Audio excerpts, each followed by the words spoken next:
Hey guys, before I get started with the video, I wanted to let you know about my first giveaway. Yep, I'm that YouTube guy now. In a way, this is my giveaway experiment to get comfortable with mailing the prize and so on, as I'm planning a much cooler giveaway down the line.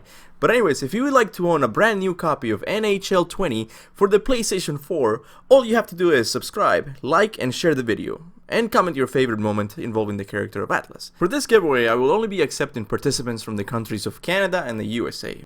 The last day to participate will be December 10th. And trust me, you really want to participate. This is one of the greatest games ever. Okay, you caught me. Okay, the game came as a bundle with my PlayStation Pro purchase last week. Okay, it's not that great. It's possibly the same game as last year. But anyways, I'll even sign it for you guys. It's just a little experiment to see if this whole giveaway thing works out, okay? It's a brand new game. You can re-gift it if you want to. Okay, anyways, let's get on with the video. I will serve them, and they will keep their promise to free me from my past! I ask you, Spartan, what good is the promise of an Olympian? It is all I have, Atlas! We will meet again, Spartan. The fates have deemed it. One day, you will regret what you have done here. The mighty Atlas was left enchained, cursed to forever hold the world on his shoulders. Greater penance than even Zeus himself had placed on the Titans. Hey, how's it going guys? Kaptain Kuba here. So today I decided to talk about a character we've all seemed to have forgotten about, and that would be Atlas. Atlas was one of the most influential characters in the life of Kratos, but what exactly happened to him? Kratos hasn't heard about him for many years, and he wasn't even mentioned at the end of God of War 3. What's up with that? Could he be dead?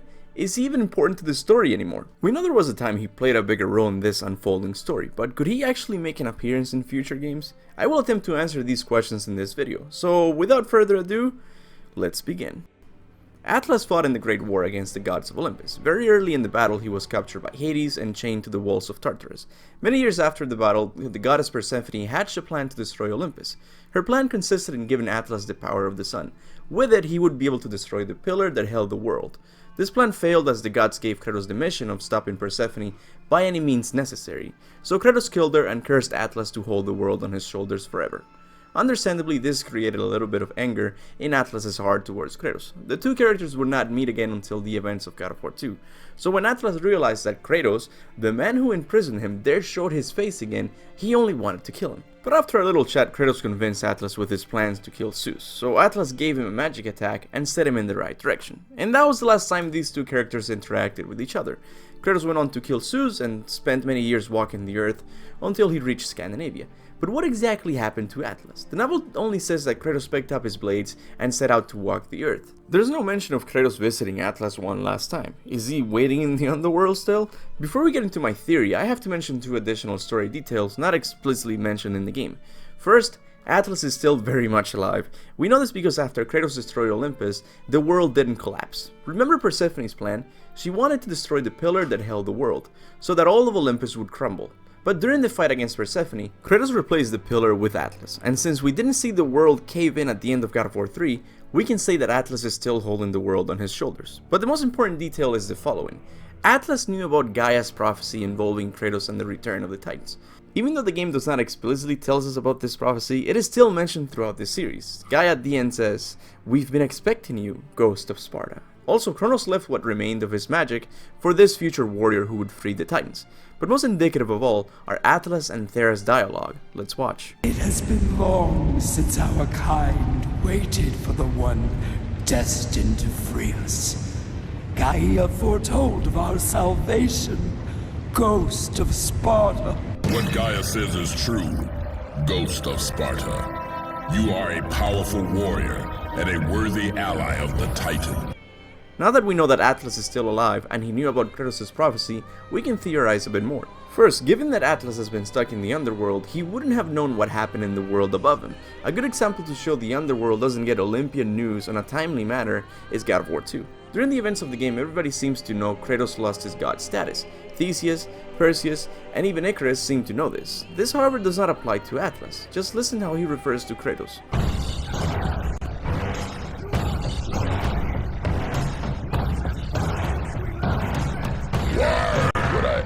a servant of Zeus.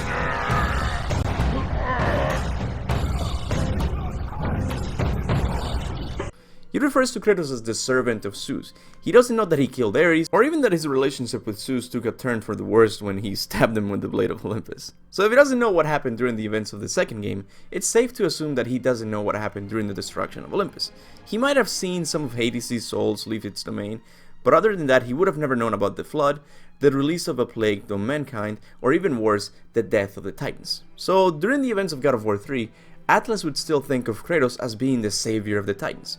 What he didn't know is that Kratos was killing every one of them, including Gaia, the mother of all Titans. Imagine what would Atlas' reaction be if he ever discovered the bleak fate of Gaia. I don't think we have to imagine much. Kronos can show us exactly how Atlas would react. The murderer of Gaia enters my tomb.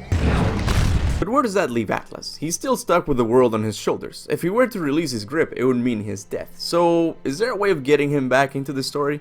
I believe there is, but I'd really recommend you watch this video first, as it will help you understand my theory better, and only then come back to this point in the video.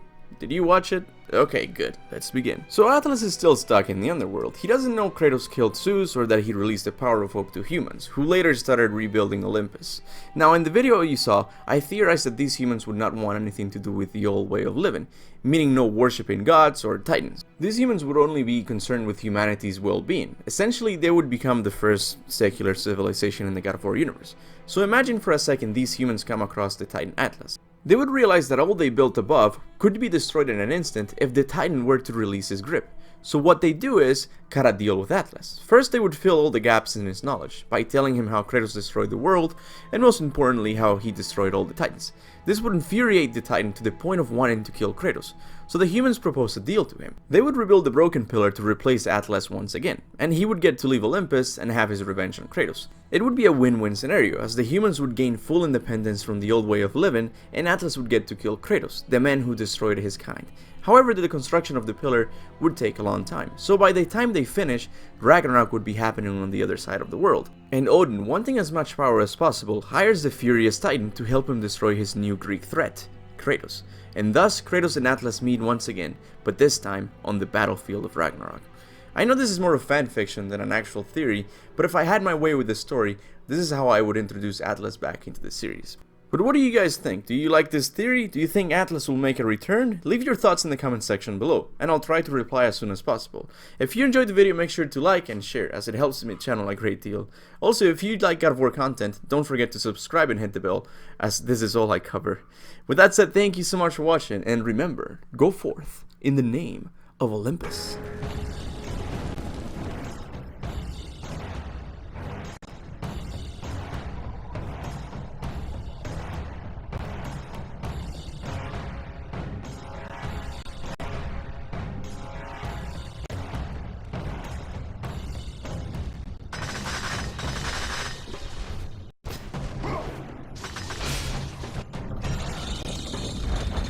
Who breaks my chains of torment?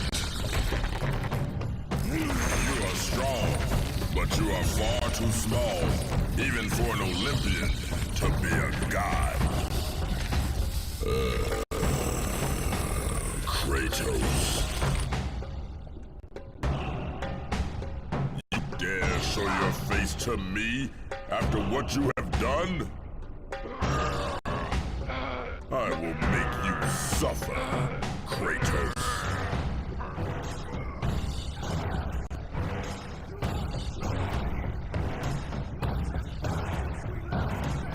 Why would I ever hurt a servant of Zeus?